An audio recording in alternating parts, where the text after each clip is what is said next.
All right, Stuff I Like. A shout out to today's last end of the week Stuff I Like is exactly the same as the Stuff I Like before, because last week I played a song that I just love, an old song called Angelika, and I heard it from these guys who opened for Bill Cosby a million years ago, and I had not been able to find them. And I have to shout out to listener Alex Smith. About three people, only three people, came up with this, but Alex Smith came up with it first. He found these people, the pair extraordinaire, and I sent Alex a copy of my book, The Great Good Thing, A Secular Jew Comes to Faith in Christ. I gave him a choice between that and Werewolf Cop, and he took that. But I was really grateful. I looked for these guys for over a year. And I'm a good internet guy, you know, I can find things on the internet. I could not for the life of me find them. And they're not available in, some of their stuff is in CD. One or two of their pieces are in CD, but this particular album with Angelika on it is not. You can't get it anyway but in vinyl. And they were two guys who, it was just a vocalist and a bass player. That's all it was.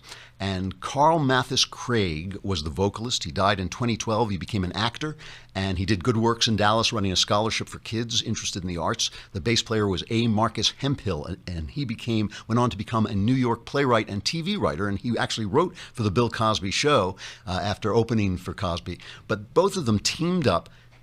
They were both from Texas, I think, and they teamed up to become the pair extraordinaire, and they were a popular jazz duo, and they performed in Greenwich Village, and they recorded several albums, and they were open for Bill Cosby and Bill Dana. Nobody remembers Bill Dana, but he was a big comedian in the time and appeared on Dean Martin's and Danny Kaye's television shows on stage in Las Vegas, and they were just spectacular. They really were good, and you can hear the thing that I love about their rendition about Angelika, which nobody else gets this, including last week. I think we played the guy who wrote the song, and he didn't get it. The song is overdramatic. It's like a very, very sentimental, big song. And so they play it down, and they just kind of sing it in a very naturalistic way and kind of play into the jazz of it. And it really is beautiful. It's really a heartbreaking song and very, very touching the way they do it. The pair extraordinaire, and thank you to listener Alex Smith for finding it. This is the end of our week. A little bit of a weird week for me, flying around and everything, but the 100 Days of Donald Trump comes on a Klavanless weekend. That can't be good, right? But if you survive the Klavanless weekend, come back here and we will talk all about it. On Monday, we will be here, and we have a full Klavan week ahead. I'm Andrew Klavan. This is The Andrew Klavan Show. Have the best possible Klavanless weekend you can, and survivors gather here on Monday.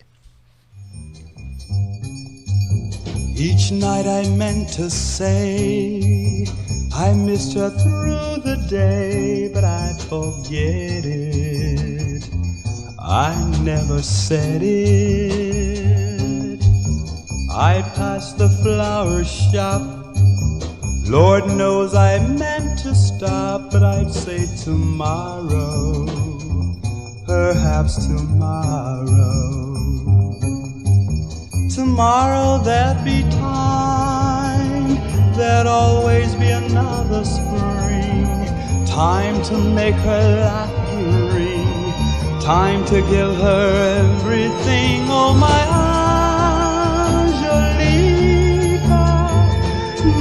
Angelika, there's so much you never knew, so much I always meant to say and do.